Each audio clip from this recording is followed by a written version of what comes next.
Y ahora tenemos una invitada de lujo, Adrianita. Bueno, pues sí, tenemos a una psicóloga que nos va a comentar un poquito acerca de los traumas, ¿no? Después de pasar este tipo de situaciones tan terribles como son terremotos, como son huracanes. ¿Qué podemos hacer para quitarnos ese estrés postraumático para que no provoque enfermedades posteriores? Así que creo que ya la tenemos en línea. Silvia Ventolila, por favor. Hola, buenos días. ¿Cómo estás, Silvia? Buenos días a todos ustedes por allí. Yo muy bien aquí en Buenos Aires en este momento, en alerta para salir a México, pero en Buenos Aires. Ah, ¿va para México usted? Sí. Muy bien. Claro, perfecto. Imagino, ¿no? A trabajar con todo lo que tiene por ahí. Silvia, la pregunta que le queremos hacer es precisamente esa. ¿Cómo las personas, cuando pasan este tipo de situaciones, se pueden quitar ese estrés que se les queda ahí en su mente, en su cuerpo, que luego puede provocar enfermedades? Bien, vamos a aclarar dos cosas, porque no necesariamente las personas nos vamos a enfermar luego de vivir situaciones como estas. Las personas tenemos un impacto de esa situación que no necesariamente va a ser un trauma. La primera reacción que tenemos, producto de la liberación de las hormonas del estrés, por sentirnos amenazados, por sentir nuestra vida amenazada, hace que desarrollemos lo que se llama hiperalerta. Entonces, en un primer momento podemos tener reacciones heroicas, podemos tener un momento de shock y quedar paralizados, entramos en un estado de confusión. Luego que pasamos por ese momento de sentir que ya sobrevivimos, porque me imagino que en este momento Miami y esta población está como en este segundo momento. Es distinto estar en el momento agudo donde está ocurriendo el desastre que en las horas siguientes. Digo esto porque, sé que tenemos poco tiempo en la radio y tenemos que aprovecharlo, y justamente lo que quisiera sería dar algunos tips, algunos consejos para este momento actual. Por supuesto. Porque en el momento agudo, cuando está ocurriendo la catástrofe, las acciones son unas y en este momento son otras. Claro. Para este momento lo que tenemos que hacer son acciones para metabolizar, como bien dijo usted, el impacto del estrés. Estas acciones implican contar con 3 elementos que modulan el impacto del estrés. Recuperar la dimensión del control interno. ¿Esto qué significa? Sentir que a partir de lo que vivimos pudimos aprender algo para luego aplicarlo en las nuevas situaciones, ¿sí? Porque muchas veces vamos a estar expuestos a situaciones extremas.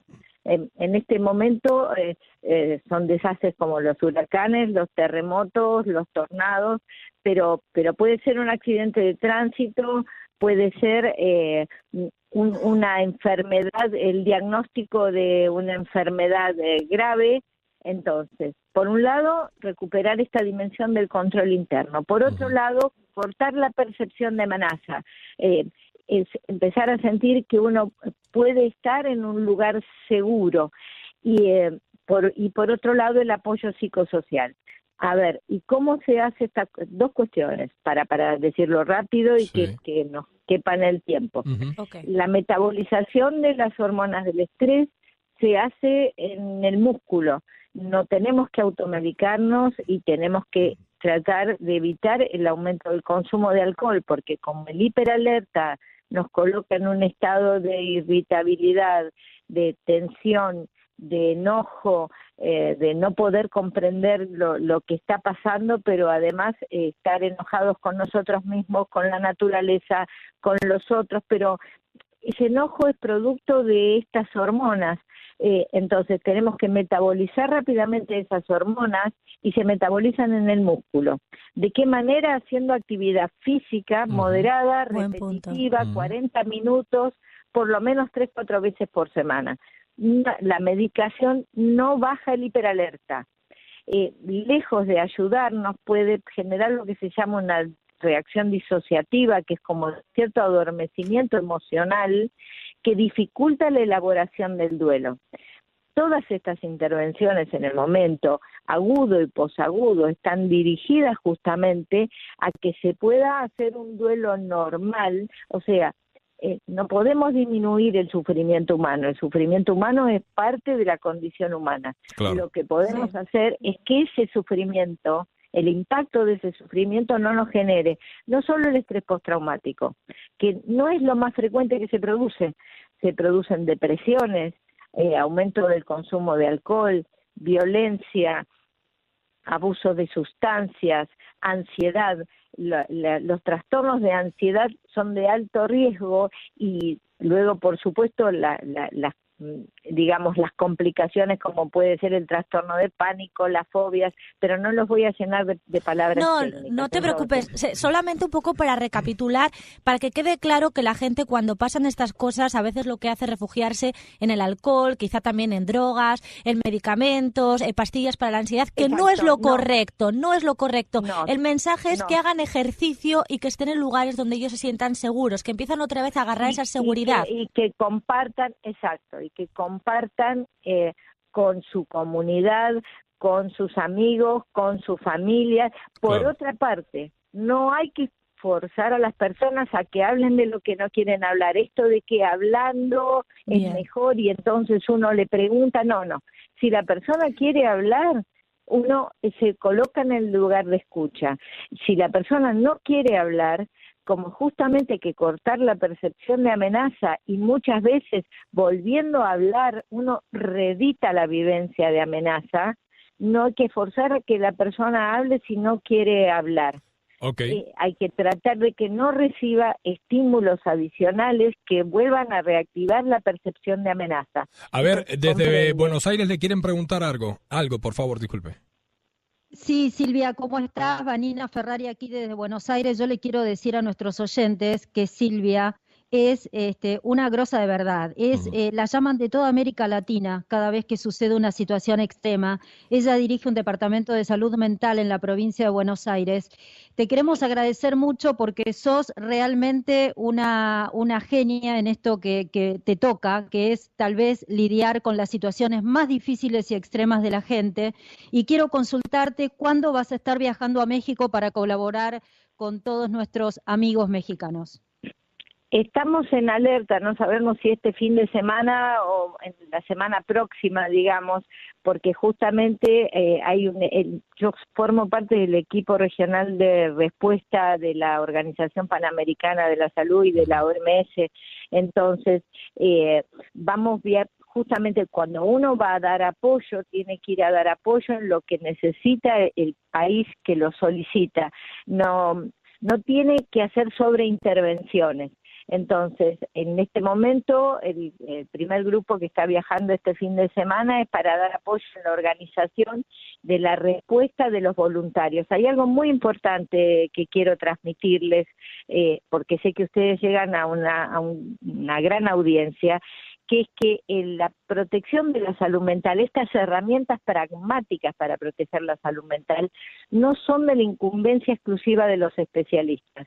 Buena parte de nuestro trabajo como especialistas es poder capacitar, formar, preparar, entrenarnos a la comunidad en general y a todos los que integran los primeros equipos de respuesta. Por ejemplo, en la tele comentaban cómo se estaba rescatando en el terremoto en este momento, en el día miércoles, a una niña, y entonces que el rescatista, además de saber qué cosas tiene que mover y no mover para que no haya un derrumbe peor, sepa qué cosas tiene que decir y qué no decir, y tal vez la vecina y tal vez el grupo de compañeros y los docentes que tienen un lugar tan importante. Por ejemplo, nunca minimizar lo que pasó tratando de dar consuelo. La sacaste barata, podría haber sido peor. Ese tipo de frases que uno trata de decir como por la propia angustia de consolar al otro, lejos de ayudar, muchas veces hacen que el otro se sienta incomprendido o que sienta que se está sintiendo mal cuando no debería porque la sacó barata. ¿Se comprende eso? Sí, perfectamente, Silvia. Ahora le pregunto ya para cerrar esta etapa, ¿usted ha visitado México en otras ocasiones? Sí, claro. Ya sabe a lo que se va a enfrentar, ya sabe lo que va a ver ahí en México, que es una ciudad realmente Sí, claro. cargada de muchas personas. O sea, estamos hablando que diariamente se mueven 22 millones de personas ahí en la Ciudad de México. Claro. Perfecto. Sí, claro. Parte de nuestra expertise es ir con un diagnóstico preliminar de lo que está ocurriendo.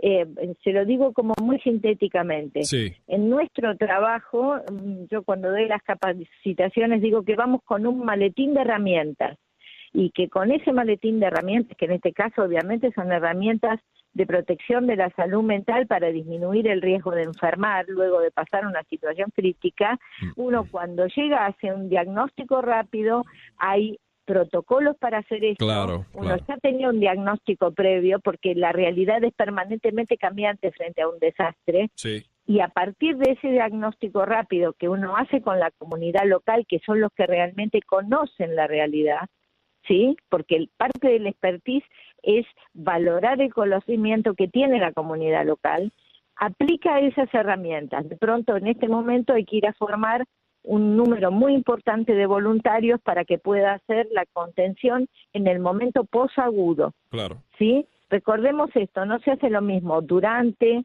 la situación que en el post. Por ejemplo, en este momento, en un lugar como Miami, se podría estar trabajando, detectando si esas reacciones esperables de las que yo le hablaba al comienzo, el hiperalerta, están evolucionando favorablemente, si la gente está pudiendo volver a dormir, si la gente está menos irritable, entonces, además de actividad física, ejercicios de respiración que nos ayuden a modular el hiperalerta, relajación, meditación, compartir. Aprovecho este minuto como para que la comunidad de Miami, que ha estado atravesada, que está en una etapa distinta a la comunidad de México, ¿sí?, tenga algunos tips para poder hacer ahora, ¿sí?